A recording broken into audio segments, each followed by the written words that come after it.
الإيمان أن السلام حياة قد جاء في القرآن أن السلام. Assalamu alaikum wa rahmatullahi wa barakatuh, and welcome back to another episode of iTREND on ITV. Thank you so much for all your feedback on the last show. I think Raisa was a wealth of knowledge and information, and we look forward to having her back onto in the studios again very soon. So do keep those questions coming, and we'll make sure we get her to answer those questions for you.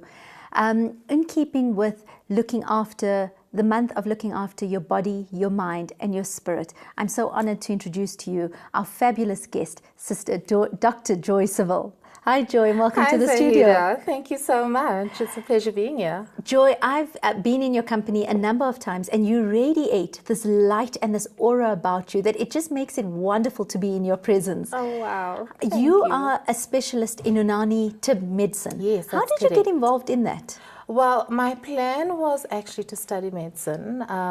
Before studying, I then decided to do some volunteer work at Red Cross Hospital, and I felt that there needs to be a more holistic approach to medicine. Also, in my own experience as a little Red Cross baby myself, I often stumbled across a lot of natural remedies which resulted in my healing. So I then decided to pursue natural medicine instead of medicine. And in my third year, we had to then decide which modality to specialize in. At the time, I had no idea what TIB is, so I did some research, and I found that it resonated most with my core beliefs, and that's eventually how I ended up choosing TIB. Fantastic, and it's such a huge field. If you could elaborate a little bit for our viewers what exactly TIB is. Okay, sure. So TIB is also known as Unani. TIB, as you've said, Unani being a Persian word which means Greek, and TIB being an Arabic word which means medicine. So TIB is a very old system of medicine dating back to more than 3,000 years ago, and it is based on the principles and philosophies of the founding fathers of medicine like Hippocrates, Galen, and Ibn Sina. TIB is also a holistic form of medicine, so it recognizes the physical, mental, emotional, and spiritual influences to health and disease. And I think Dr. Bika's name is very synonymous with TIB medicine in South Africa. Yes, that's right. Through his personal journey with his daughter's health, he was a pharmacist by trade, but because of his daughter's illness, he then needed to look for an alternative because she was given a few months to live. And this is when he came across TIB, and using a combination or an integration of TIB and conventional medicine, she was healed. In 97, I believe, he brought TIB to South Africa, and it is now registered as one of the 11 modalities of complementary and alternative medicine in South Africa. Fantastic. So you're enjoying your journey along the way.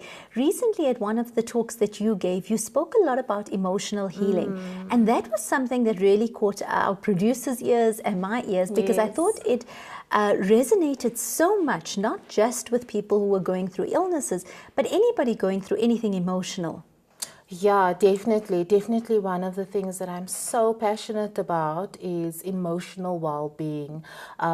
Before, we never really recognize, especially in conventional medicine, never recognize the interplay or the effect, the impact that emotions can have on your physical well-being. But now I think the CDC predicts that, or they suggest that about 85% of illnesses have some other sort of emotional factor, emotional contribution. So it really is big, and I think also as a woman and as a mother, this is something that is so close to my heart, because we tend to put ourselves right at the back end.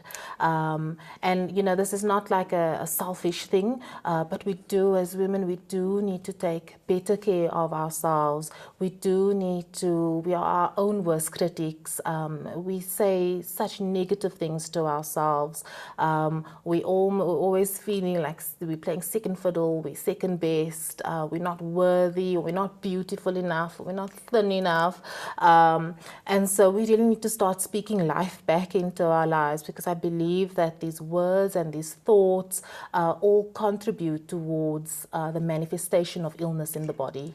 I must agree with you. We were chatting very briefly about how we as women put this insane amount of pressure on ourselves to fit into the various roles that we've got, whether it be the perfect daughter-in-law, perfect wife, perfect sister, perfect mother, perfect everything. And then we seldom take the time to say, I need to look after myself in order to be able to look after others. And the one thing that you've said right now is about how we speak to ourselves and the words we use. And I don't think we realize how those words filter and come back to us over and over again. Definitely, definitely. You know, one of the things that, you know, just looking at the power of words, I know that Islamically, you speak over water, you pray over water, I think it's called bana water, and that can create healing in the body.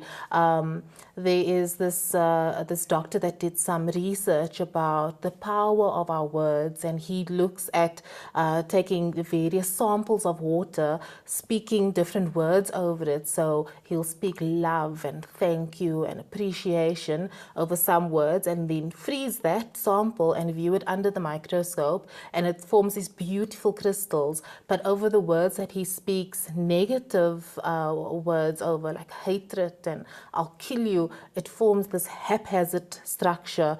Now, as human beings, we are made up of about 60% water. So we can only imagine the chaos that we are causing within ourselves by just thinking these words, you know, constantly feeling like we are not good enough. It has such a detrimental impact on our health and on our lives. So the importance of affirmation, of using positive words, is something that we need to do on a regular basis. Definitely, definitely. I think even if you look at scriptures, you know, if you look at how God views you, you know, he looks at us with such love and such adoration. So if you meditate on certain surahs, that would be a good starting point.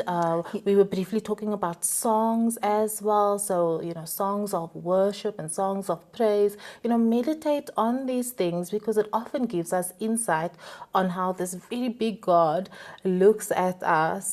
So that really there can be a heart change. And then also making a conscious effort to speak life words, you know, words that can bring life back into us. You know, even if you don't feel it initially, eventually your heart and your head will get to the same point. Absolutely. You know, so tell yourself, you know, look at the mirror and tell yourself, I am beautiful, and do that regularly. Absolutely. Yeah. Joy and I were busy speaking about Zayn Bika in particular, and we were talking about the words that he sings, not just the nasheed itself or what you're hearing or the rhythm, but the words itself and how it resonates in so many ways, because it talks about everything around us. Joy, when we speak about affirmation, I know very often I've said to women, you know, we've had women call into the show or message and say, but I'm just a housewife. And I've often said there's no such thing as just, because you, as you are, you're enough. There's so much more to what we do, yet we don't give ourselves enough credit to say, I'm running this, I'm doing so much, I'm putting so much of myself out there. When you spoke about emotional healing and making sure that we're okay, I agree that affirmation is one part of it, but how do you know what your body is telling you? Because very often, I think as we get older, we stop listening to what our body says and we listen to the outside environmental factors and we feed into that. But how does it work in terms of the temperaments of our body, knowing how each of us are very different and how we would react to situations differently? Okay, so with temperament, so there are different elements that make up your temperament. There's your physical appearance, your preferences, so whether you prefer hot weather or cool weather, and then the big one would be personality. And generally with the personality traits, every temperament will exhibit different emotional traits. So for example, with a bilious person, they may overexpress anger.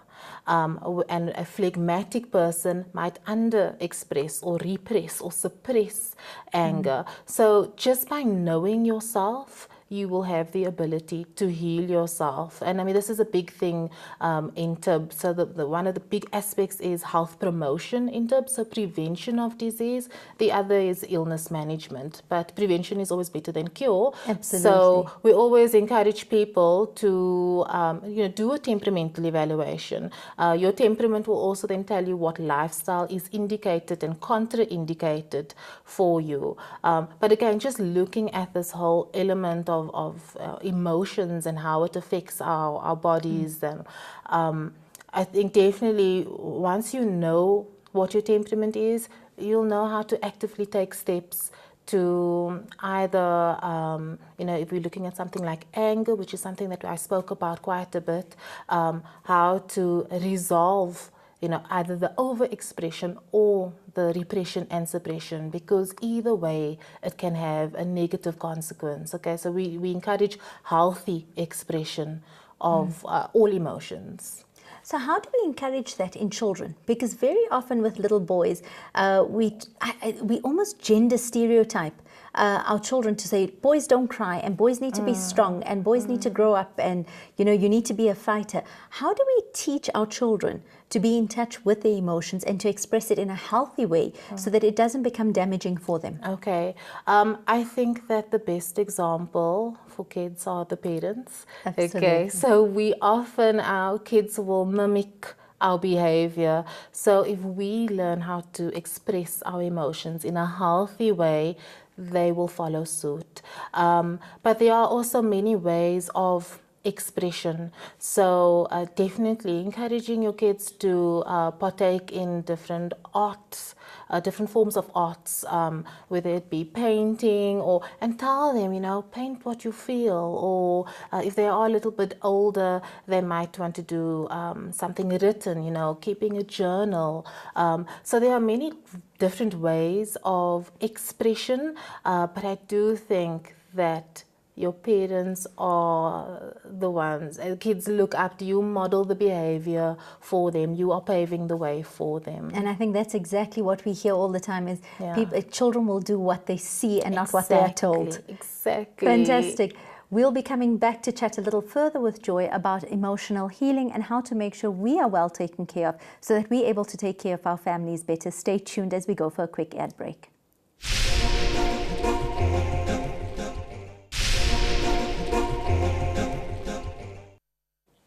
Assalamu alaikum and welcome back to iTREND on ITV.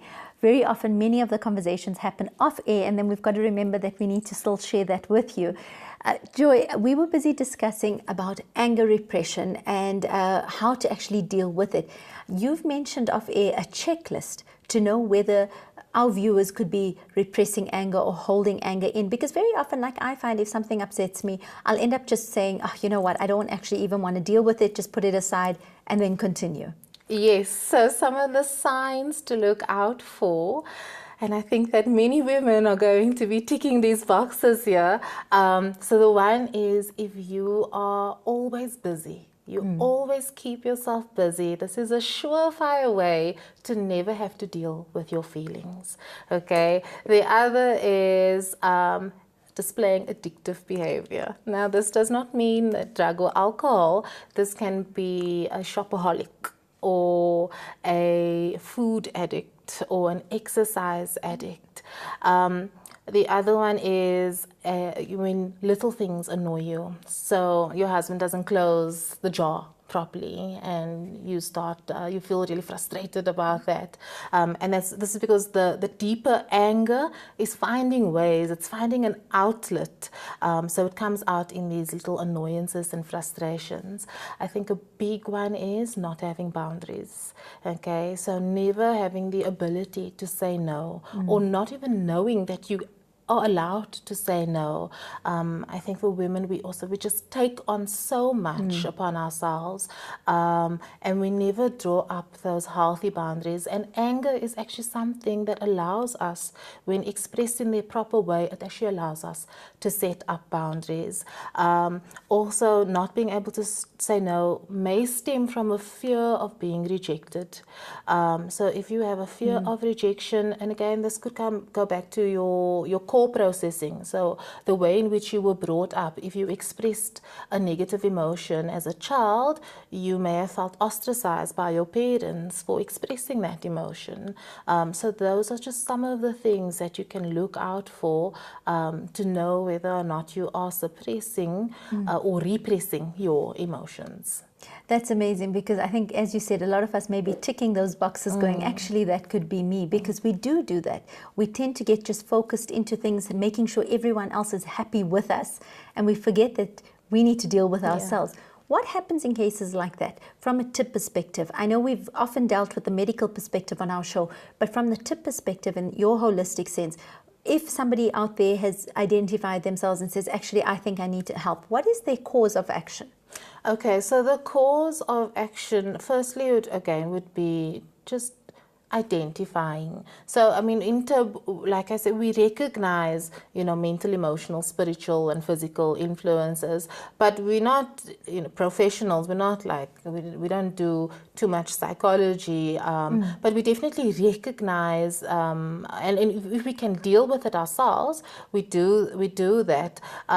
But for one, so it's recognizing when you are feeling something, okay? Because again, with the repression of emotions, we often don't even realize that we are feeling angry about something. So identifying that emotion, okay? And usually there are physical signs, okay? Your face might feel flushed, your heart rate increases, you start to hyperventilate.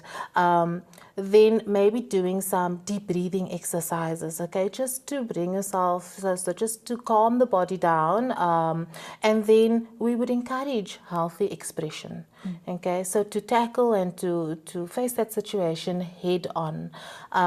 There are many other ways in which we can assist in creating balance back in the body.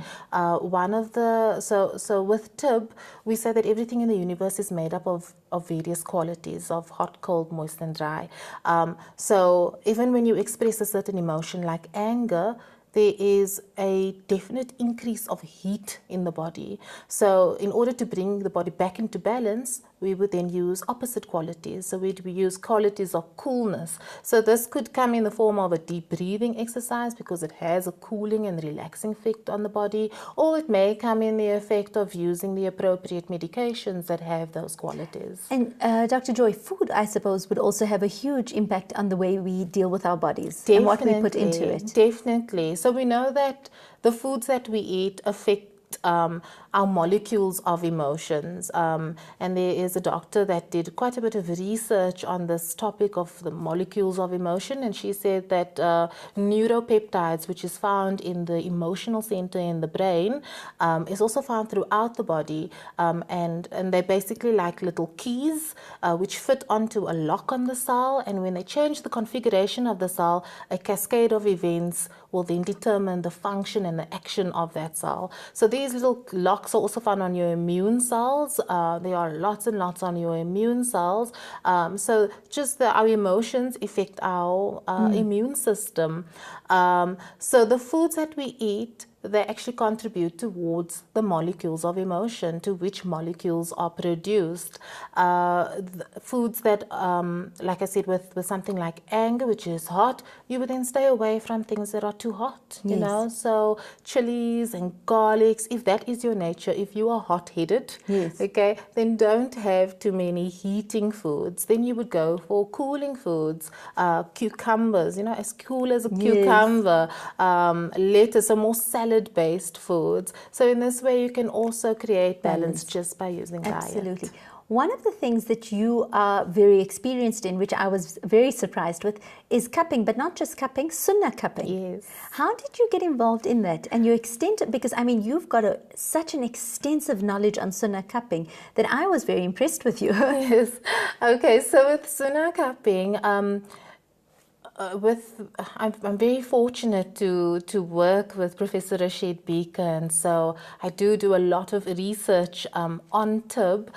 And one of the things that many of the physicians of the past, Ibn Sina and the like, one of the things that they say with regards to cupping is that it is best done in the middle of the month, okay, and not looking at the calendar that we have commonly today, but the lunar calendar. Yes. And he says that the humors in the body, so the body fluids, are more active during the middle of the month. Now, Islamically, Sunnah cupping is done on the 17th, 19th, and the 21st of the lunar calendar, which also falls within the middle of the month. Initially, when I used to practice the Sunnah cupping with a lot of my Muslim patients, I would find that the amount of elimination on those days was far greater than on other days. So also the physiologic benefit, so a lot of people would experience, just a lightness afterwards. They would have more energy afterwards. So the physiological benefit was also a lot greater when doing cupping on those days. With the Olympics that took place, cupping became almost a fashionable thing to do. And Yes. we were sitting back and laughing, going, cupping's been around for centuries. It's been part of our Islamic culture for a long time. And all of a sudden now, it's something that's on trend, it's fashionable. How did that all of a sudden come so much into the forefront when this is a healing process that's existed for years before that? And do people understand how intense cupping really is? I don't think that people realized how intense it is. I'm really grateful, though. I have to say, I'm grateful for the publicity that it got, because it added validity to this practice that I am also so passionate about, because I see the therapeutic benefit thereof. But I don't think people realize just how vast the benefits are. So definitely with the Olympics, they were using it for pain management and for increased recovery. So there is a lot of research that shows that cupping is very beneficial with soft tissue, so the muscle, also with certain autoimmune diseases like rheumatoid arthritis. It lowers the inflammatory markers. But it is just so much more vast than that. It really has the ability, with the exception of we don't do cupping on pregnant women, and there are some, precautions and contraindications, but the scope of cupping is so broad.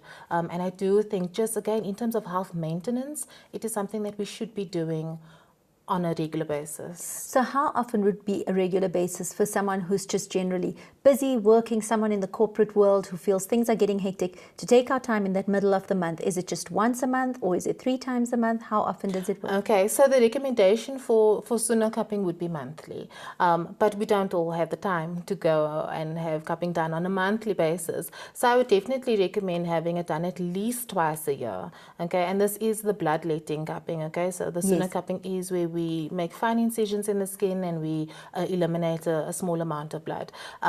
The best times to do it would be in the seasons of elimination. So spring, okay, we say we're having a spring clean, we're doing a spring clean in the home, and so our bodies also undergo a spring clean. So spring is one of the best seasons to do it in, as well as autumn. So if you do it, if you are a healthy person and you do it in autumn and in spring, that should be good enough. Otherwise, if you do have the time, then monthly is perfect. Joy, you mentioned something at the moment which just caught my attention. You said you do the incisions, which is Sunnah cupping. What would be the difference? Because I think people may be confused also just going anywhere where someone is doing cupping and assume that that would be Sunnah cupping.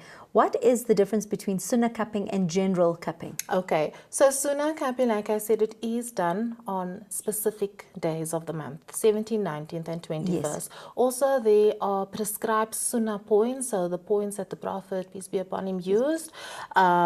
So, there are various points. I know he used it for pain on the hip and on the foot, but there is an area at the back of the neck and on the sides of the shoulder blades that we commonly use. Also on the top of the head, for men that can shave their head, that's easy to do, but for women it's a bit more challenging to do those points. And then also on the jugulars, which we don't often do. We tend to avoid those points just for health and safety reasons. Then it is the scarification, okay, making those little incisions is very important, because there's a lot of healing benefit in making those little scratches. I don't want to say incision because incision sounds so deep and so invasive. It really is making, I think it's about 0.1 millimeters in depth and in length. So little scratches on the surface of the skin to eliminate blood.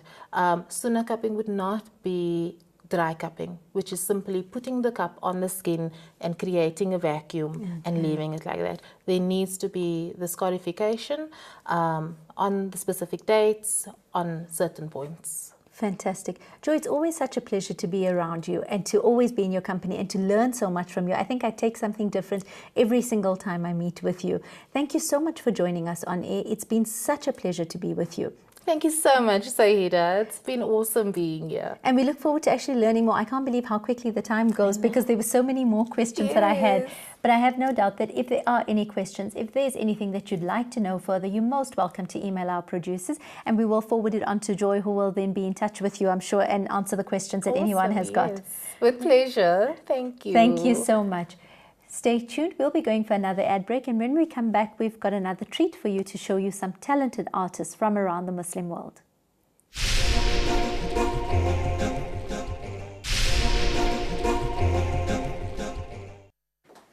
Assalamu alaikum wa rahmatullahi wa barakatuh, and welcome back to iTREND on ITV. We've learned so much from Dr. Joy Civil about cupping, and I think very often many of us have been confused about knowing what exactly is sunnah cupping and what is normal cupping. And as she said, let's not discount the healing properties in everything and making sure we take care of our emotional well-being at the same time as taking care of every part of our being. Over the last few days, I was very fortunate to be invited as a guest to the Ilm Arts Festival in Malaysia. And what stood out for me so much was two things. The first being, we have a resounding amount of superb talent in the Muslim community. And the second being that every single person you meet and every person you come across has got a story. Many of the artists that I met along the way spoke about their journeys and their stories and how they found Allah subhanahu wa ta'ala and held onto their religion and held onto their Islam through the various forms of art that they're doing. Unfortunately, we weren't able to capture everything, but we did capture snippets of it for you. And I'd like you to have a look at it, and then we'll speak a little further.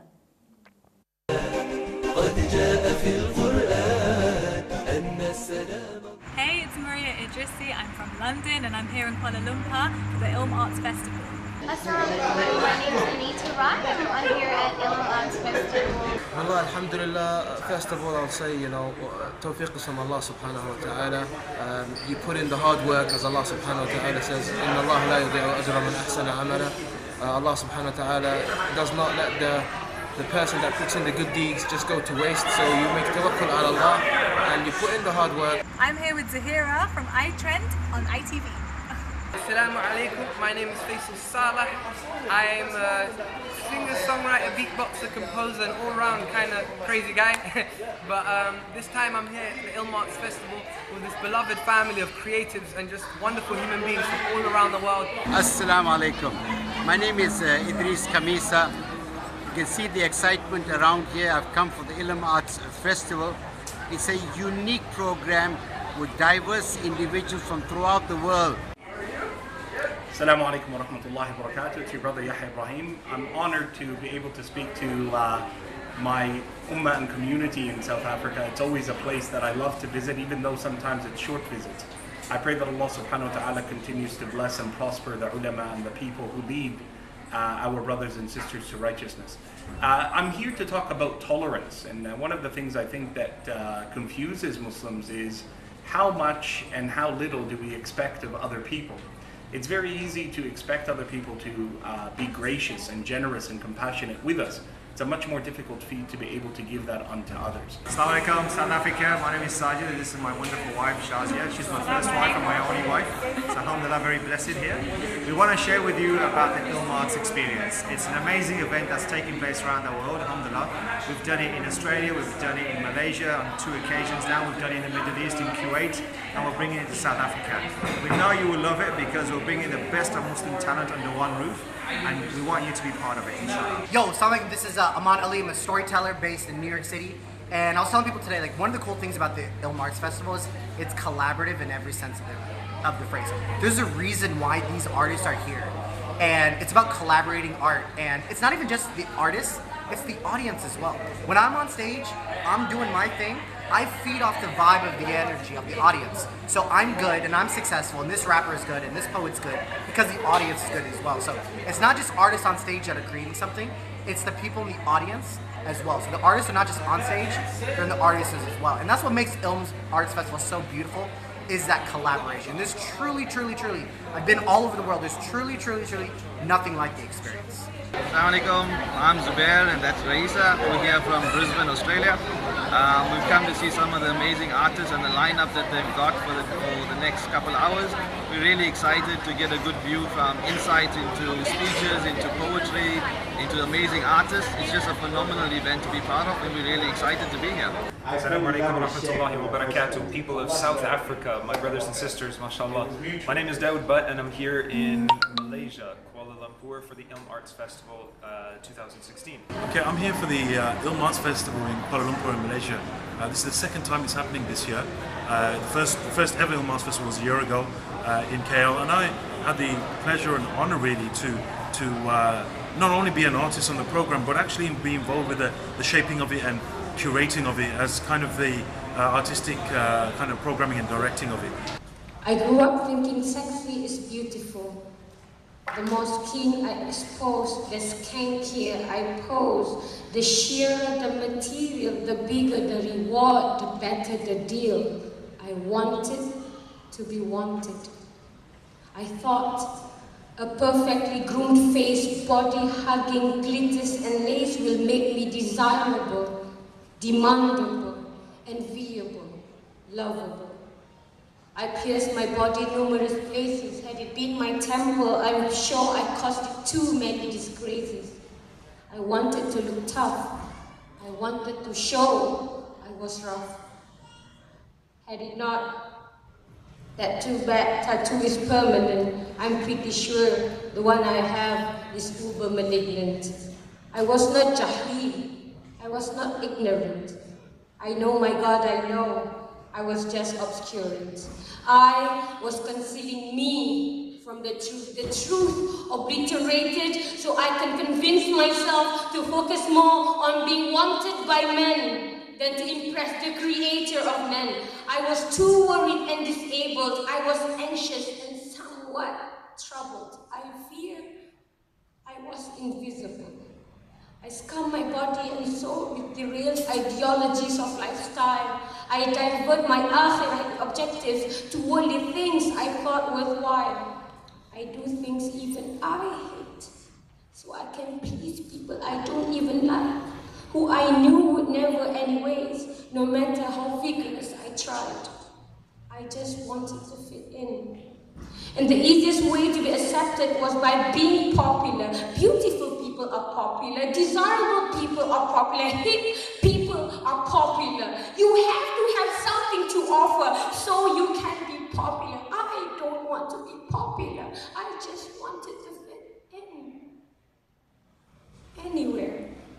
Allah, bring me back to my past so I can slap the stupidity out of my system. Allah, take me to my old self so I can kick me hard so I can say you do not want to be them.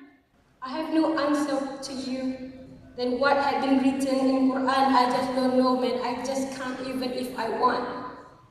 But one thing for sure, I am a lot freer. I have total control of my body and my mind. I have no fear. No one can dictate me what to do, how to think, when to speak, what to see. No one but me. I learned that acceptance does not come from the nodding of people around me, but the ability for me to love me. Me. Not my clothes, not my money, not my face, not my body, but me. I am exactly how Allah made me. I am not a mistake. I am exactly how Allah wanted me to be. Anything He gives, I will take. All flawed and faulted, all different and distorted. Validation is man-made and contorted. Allah had loved me long before I existed. I stopped disrespecting myself with this expectation to be perfect. For the expectation of perfection is nothing more but goods sold by merchants. Buy this, wear this, consume this, apply this. Who says all this here says? You buy this, you will be desirable. You wear this, you will be demandable. You consume this, you will be enviable. You apply all this, you will be lovable. No. I bought, I wore, I consumed. So why was I undesirable still, undemandable still, unenviable still, unlovable still, unhappy still? I did everything the world tells me to be. Be pretty, be cheap, be bright, be sexy. Be sure to focus on what people want to see in me. I forgot what fades first are always the exterior. Before everything else damaged are the exterior. I fail to remember I am not my cover layer. I was deafened by the lies of those soothsayers. I'm not defined by the surface of my skin. I am the core of me, hidden within. Be not what people want you to be. Be not afraid when you want to say, I want to be me. Some people see me today as letting go of myself, uncool and unhip. I mean, come on, woman, get grip. Truth be told, I am now unaffected. Thank you still, your thoughts are very much appreciated. Some people ask me a lot of whys, as if the blackness of my cloth is a plague. Dangerous, contagious, hazardous, perilous. I responded with a smile, and at a while, my answers are vague. I have no answer to you than what had been written in Quran. I just don't know, man. I just can't even if I want. But one thing for sure, I am a lot freer. I have total control of my body and my mind. I have no fear. No one can dictate me what to do, how to think, when to speak, what to see. No one but me. I learned that acceptance does not come from the nodding of people around me, but the ability for me to love me. Me. Not my clothes, not my money, not my face, not my body, but me. I am exactly how Allah made me. I am not a mistake. I am exactly how Allah wanted me to be. Anything He gives, I will take. All flawed and faulted, all different and distorted. Validation is man-made and contorted. Allah had loved me long before I existed. I stopped disrespecting myself with this expectation to be perfect. For the expectation of perfection is nothing more but goods sold by merchants. Buy this, wear this, consume this, apply this. Who says all this here says? You buy this, you will be desirable. You wear this, you will be demandable. You consume this, you will be enviable. You apply all this, you will be lovable. No. I bought, I wore, I consumed. So why was I undesirable still, undemandable still, unenviable still, unlovable still, unhappy still? I did everything the world tells me to be. Be pretty, be cheap. قد جاء في القرآن أن السلام. That phenomenal woman that you had seen is none other than Fin Jamal, with a remarkable story. The one thing I learned from her, from Maria Idrisi, from Anita Rao, the women that were on this trip, was that women supporting women is the biggest thing that you can do. We'll be taking a quick ad break, and when we come back, we'll see a little bit more about Ilm Arts in Malaysia.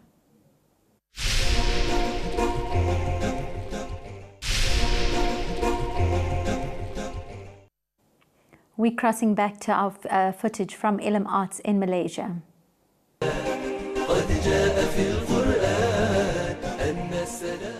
were never meant to be the person who's an obstacle to to the repentance of other people, because you put despair in their heart that they could never have hope in the mercy of Allah subhanahu wa ta'ala. The second lesson that we learn from this beautiful hadith is that even best friends can be an adverse enemy to one another. Sometimes your best friend in life, who you think, I treat them really well, I'm giving them advice. What's wrong with my advice? I saw them doing wrong, I gotta hold them accountable. No, sometimes you have to actually be careful with not just what you say, but also how you say it, and when you say it, and in front of who you say it. And nasiha was never meant to be this public thing where you shame someone. It was meant to be, nusr comes from the same word as sincerity.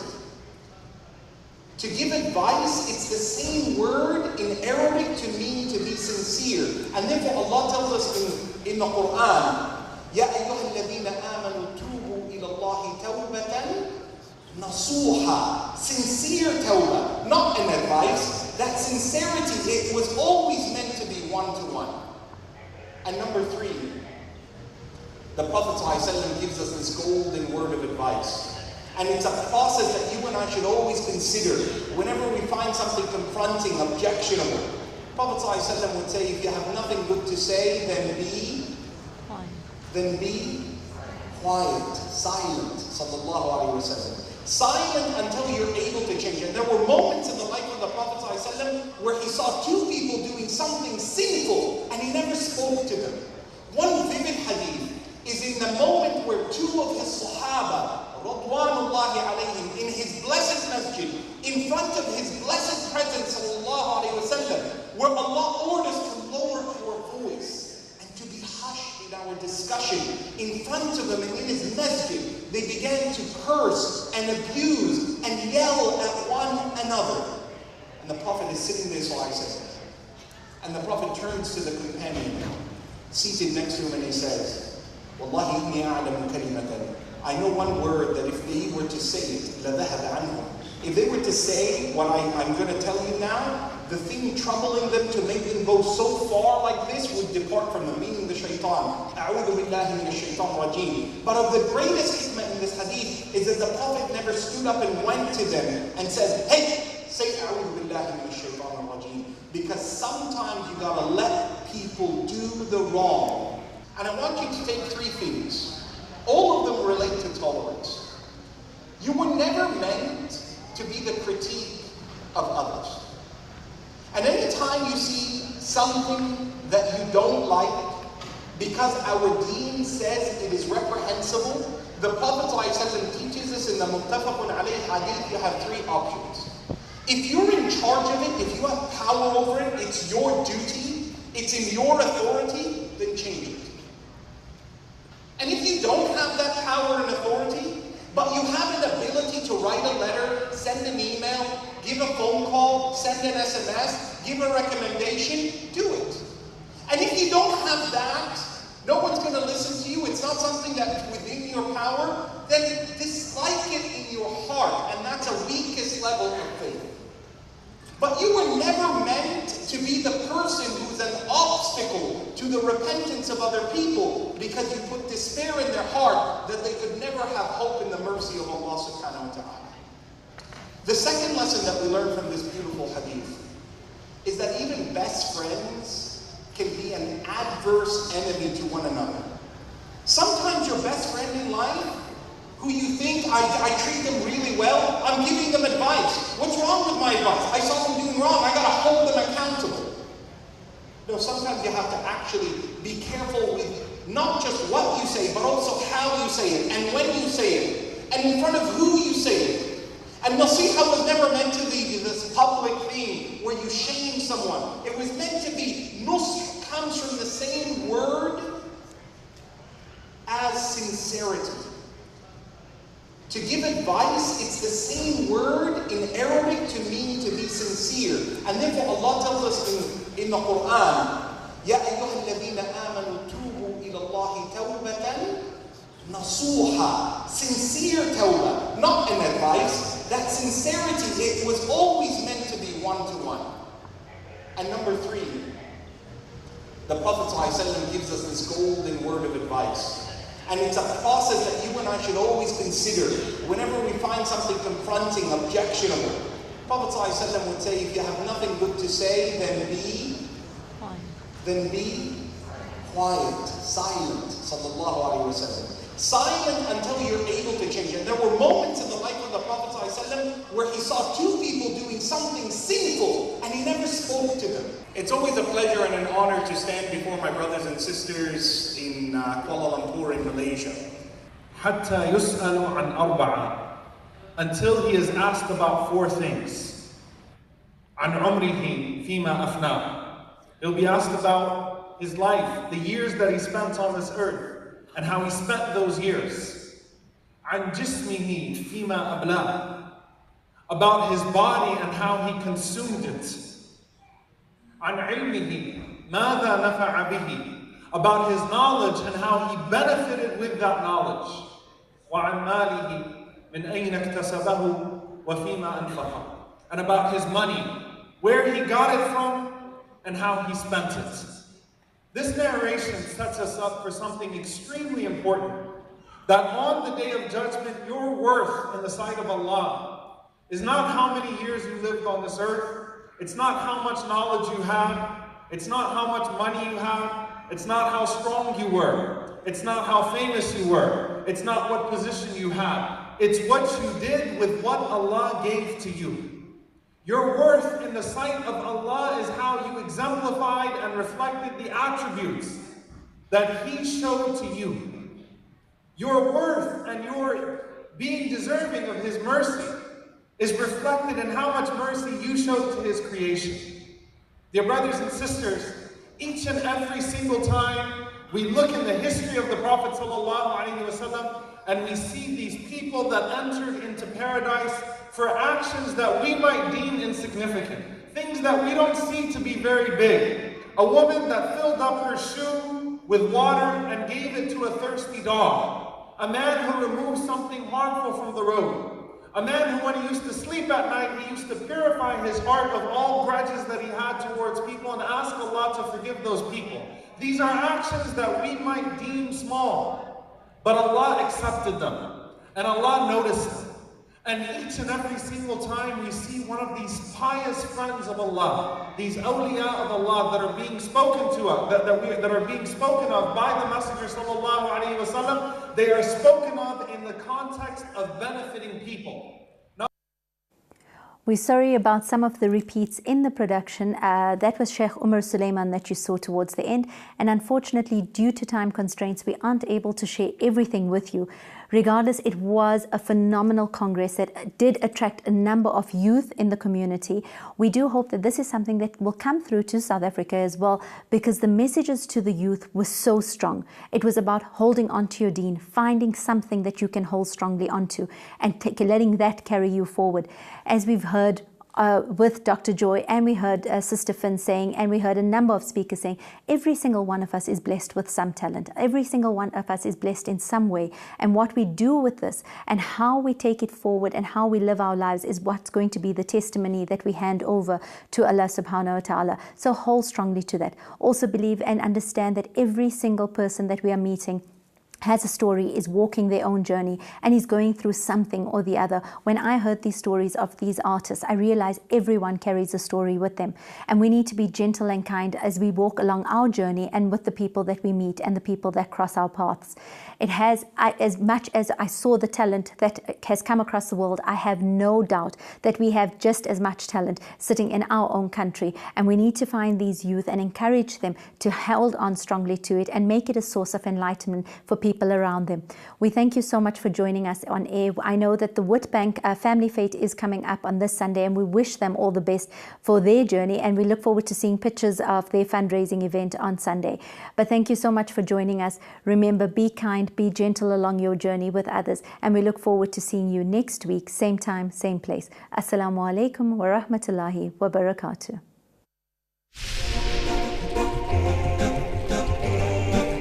Ah